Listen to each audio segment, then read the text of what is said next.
அண்ணன் வந்து காமெடினாங்க, இப்போ வில்லன் ஆகிட்டாரு. ஸோ இந்த படத்தில் அதை டேரக்டர் எப்படி என்னால் டிஸ்கிரைப் பண்ண முடியும்னு தெரில. ஸோ ஒரு சூப்பரான ஒரு ரோல் பண்ணியிருக்காரு அண்ணன். ஒரு வார்த்தை. ஊடக நண்பர்கள் அனைவருக்கும் வணக்கம். எல்லாரையும் சந்திச்சத ரொம்ப மகிழ்ச்சி. நான் எல்லா மேடையிலையும் பயமில்லாமல் பேசிடுவேன், நகைச்சுவையாக பேசிடுவேன். அந்த நீங்கள் கேட்குற 30 நிமிஷத்தையும் அந்த எப்படி போச்சு இந்த நேரம் இல்லாமல் கூட நான் பேசலாம். ஆனால் எங்கள் ஸ்கூல் வாத்தியார் முன்னாடி உட்காந்துருக்காரு. எங்கள் டீச்சர் முன்னாடி நான் எப்படி பேசுகிறேன்னு தெரியலை. உங்களை எப்படி ஆதி என் தம்பியை எப்படி சினிமாவுக்குள்ளே கொண்டு வந்து இவ்வளோ பெரிய உயரத்தில் அவர் இருக்காருன்னா அதுக்கு ஒரு பேசிக்கான ஒரு காரணம் எங்கள் டைரக்டர் சுந்தர்சி சார். அதே மாதிரி தான் என்னை 97 என்னை அசிஸ்டன்ட் டைரக்டராக யாருமே என்னை சீண்டா யாருமே என்னை சேர்த்துக்கல. 7 வருஷம் ஒரு அசிஸ்டன்ட் டைரக்டராகவே அடைய முடியுமா சொல்லுவேன். ஆனால் ஃபஸ்ட்டு படம் அருணாச்சலத்தில் எங்கள் சார் என்னை சேர்த்துக்கிட்டார்.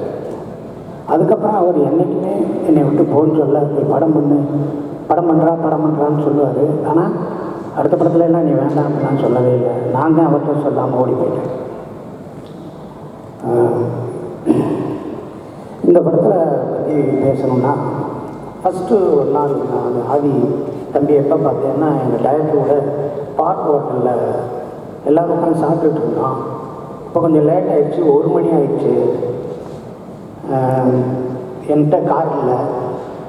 அண்ணே நான் உங்களை இறக்கி வரேன் அப்படின்னாரு. என்னை கொண்டு வந்து 1:15 நைட்டு வீட்டில் கேகே நகரில் இறக்கி விட்டு போனார். நான் மறுநாள் கேட்டேன், என்ன எப்படி உங்கள் கூட நான் பழக்கமே இல்லைன்னு. என்னை உங்களை எனக்கு ரொம்ப பிடிக்கும்னு என்னாரு. இவர் ஃபஸ்ட்டு என்கிட்ட சொல்லும்போது, அண்ணே என்னோடய முதல் படத்துலேருந்து நீங்கள் இருக்கணும்னு நான் எல்லா டைரக்டர்கிட்டையும் சொன்னேன்னே, ப்ரொடியூசர்கிட்ட சொன்னேன்னே, எல்லாத்துலேயும் சொன்னேன். அவங்க டேட் இல்லைம்பாங்க, அந்த கேரக்டர் சின்ன கேரக்டராக இருக்குமாங்க. யாருமே வந்து உங்களை உள்ளே இழுக்கிறதுக்கு சப்போர்ட்டிவாக இல்லைண்ணே. அவர் டேட் இல்லைன்னு சொல்கிறாரு, அவர் அந்த காசு கேட்குறாரு, இதுன்னு சொல்லி எல்லாமே சொன்னாங்கண்ணே. இன்றைக்கி நான் முடிவு பண்ணுற இடத்துல இருக்கேண்ணே, நீங்கள் வரணும்னேன்னாரு. அதான் ஃபஸ்ட்டு என்கிட்ட சொன்னது. நான் முடிவு பண்ணுற இடத்துல இருக்கேன், நீங்கள் எல்லாமே போக மாட்டேன் ஷூட்டிங்கில். எல்லா பேரும் ஷூட்டிங் வந்தோம்னா டேரக்டர் அங்கே போய் ஸ்பாட்டில் போய் பார்ப்போம், அசோசியேட் சொல்லுவாங்க. ஃபஸ்ட்டு கேரமில் வந்து உங்களுக்கு ஓகே வேணும், காலையில் சாப்பாடு வந்துச்சா, ரூம் எப்படி இருக்குது, கம்ஃபர்ட்டாக இருந்துச்சா, வேறு எதுவும் பிரச்சனையானே, எது கேட்டுகிட்டே இருப்பார். அப்புறம் நட்டி சார் நிற்கிறாரு, எல்லாருக்கும் பார்த்து நின்றுட்டே இருக்கையில் நான் எல்லாருமே ஈஸியாக பழகிடுவேன், பேசிடுவேன். நட்டி சார் உங்களை பார்த்து எனக்கு பயமாக இருக்குது, நான் ஏதாவது சொன்னால் கோச்சுக்கிறீங்களாம். அப்புறம் ஐயா நான் சொன்னேன், எங்களை கூட அந்த அளவுக்கு நல்லவர், நாங்கள் தான் திரும்பினது, அவர் ரொம்ப நல்லவர், அவர்கிட்ட எது வேணாலும் சொல்லுங்கள் அப்படின்னு சொன்னேன். ஸோ ஒரு ஓப்பனிங் ஹீரோ ஓப்பனிங் சாங் முடிச்சோடனே அப்பா அம்மா மீட்டிங்கு, அப்புறம் வில்லன் நட்டோட சின்ன அவங்களோட ஃபைட்டு, அப்புறம் ஹீரோவுக்கு ஒரு ஃப்ளாஷ்பேக்கு, அதுக்கப்புறம் அப்படி போயிட்டு ஒரு ஃப்ளாஷு, அதுக்கப்புறம் அவன் எங்கே போனால் இங்கே போனால் ஈஸியாக 10 நிமிஷத்தில் கதை பண்ணி படம் பண்ணுறதை விட்டு போட்டு கடைசி உலகம் போர் எவ்வளோ ரிஸ்க்கு பாருங்க. ஃபஸ்ட்டு வேர்ல்டு வார் எப்படி நடந்துச்சுன்னு தெரியல, செகண்ட் வேர்ல்டு எப்படி இருந்துச்சு இல்லை, தேர்டு வேர்ல்டு வார் வரப்போதா என்னன்னு தெரியல, நம்ம இந்தியா சந்தித்தது எத்தனை வாருன்னு தெரியல. கடைசி உலகப்போர் எதை நோக்கி என்ன ஏது சரியான தீர்வு சொல்லிடுவோமா? இது பெரிய ரைட்டர்ஸ் பின்புலாக இருக்கா, பெரிய ரீமேக்கா, ரெஃபரன்ஸ் இங்கிலீஷ் படத்தெல்லாம் பார்த்துட்டு இருக்குமா? எதுவுமே இல்லாமல் நான் உங்களுக்கு இருக்கிறேன் பார், நீ பார் அப்படின்னு சொல்லி இந்த முயற்சிக்கு தம்பிக்கு ஒரு சளி. இது ஒரு என்ன கேளுங்க, ஒரு காசை சம்பாரிச்சோம்னா, ஒரு இடம் வாங்கி போட்டோம்னா, ஒரு ஃபார்ம் ஹவுஸ் கட்டலாமா, அங்கே ஃபாரின் போனோமா, அங்கே போனோமா, இங்கே போனோமான்னு சுற்றாமல் நீங்கள் பாட்டுக்கு சம்பாரித்த காசெல்லாம் எடுத்து போட்டு சினிமா படம் எடுத்து டீமை வச்சு ஒரு ஆளை வச்சு கஞ்சி ஊற்றுறதே கஷ்டம். நீங்கள் உங்கள் ஒரே பயங்கரமான கூட்டமாக வச்சுக்கிட்டு அவ்வளோ பேருக்கு அரவணைச்சு போகிறதுன்னு சும்மா சாதாரண காரியமாக அந்த ஒரு எண்ணம் உங்களை வாழ வைக்கும். கண்டிப்பாக அந்த சினிமா உங்களை விட. நான் ஃபஸ்ட்டு டே ஷூட்டிங் போனேன், கான்செப்டில் நடிகன்னாரு, ஒரு 1/2 மணி நேரம் உட்காந்து பேசுவோம்னாரு. ஆனால் எனக்கு நாமத்தை போடுங்கன்னாரு. நான் சொன்னேன், இப்போ தான் 1/2 மணி போடல, சுந்தசி சார் கூட நாமம் போட்டு போலீஸாக நடித்தாங்க. அப்படியான சென்டிமெண்ட் சூப்பராக இருக்கும், போடுங்க நாம கண்டாரு. அப்புறமேலு அந்த படத்தை கடவுள் நம்பிக்கையில் உள்ள ஒரு போலீஸாக நடிக்கிறேன்னு, இதுலேயும் அதே அப்படியே வைங்கண்ணே, நீ அது சொன்னார்னா கரெக்டாக இருக்கேன், பேசாமண்ணே நல்லா இருக்குண்ணே அப்படின்னாரு. உங்களுக்கு சீக்வன்ஸு அது வேணும்னே வாங்கினேன் அப்படின்னு கூப்பிட்டு போனார். ஒரு டைலாக்கை சொல்லிட்டு ஓகே வெளில ரைட்னே அப்படின்னார்.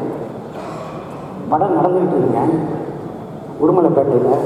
நான் குமரன் கல்யாண் சார் நட்டி சார் எல்லாம் ரூமில் உட்காந்து வேலைக்கெல்லாம் போயிட்டுருக்கோம். 15 நாள் உச்சி வச்ச வெயில். தம்பிக்கு அம்மா போட்டுருச்சு தெரியுமா அவங்களுக்கு? தம்பிக்கு அம்மா போட்டுருச்சு, உடம்பு சரியில்லை. காலையில் ஷூட்டிங்கிறாரு. நான்லாம் போய் கையால் பிடிச்சிட்டேன். தம்பி நீ வீட்டுக்கு போ, ஷூட்டிங் பிரேக், உடம்பை பாரு. இல்லைண்ணே அவங்க டேட்டில் கிடைக்காதுண்ணே, காம்பினேஷன் நீ உருப்பிடா நான் வரேன், யாராக வரமாட்டான்னு சொல்லு, நான் ஃபோன் பண்ணேன். இந்த படத்தோட வேறு படம், இந்த படத்தில் போய் நம்ம கிழிக்க போகிறோம்.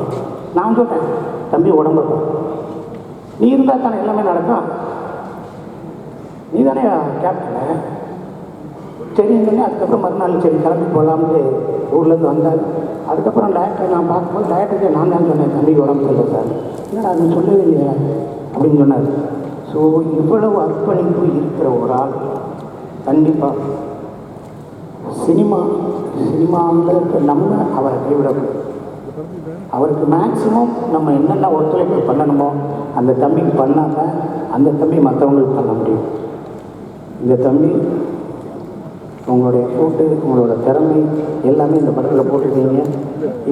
இதுதான் ஃபஸ்ட்டு. இது ஒன்றும் இல்லை, நம்ம டைரக்டரே வந்துட்டார், அவர் தொடங்கி வச்சுருக்காரு.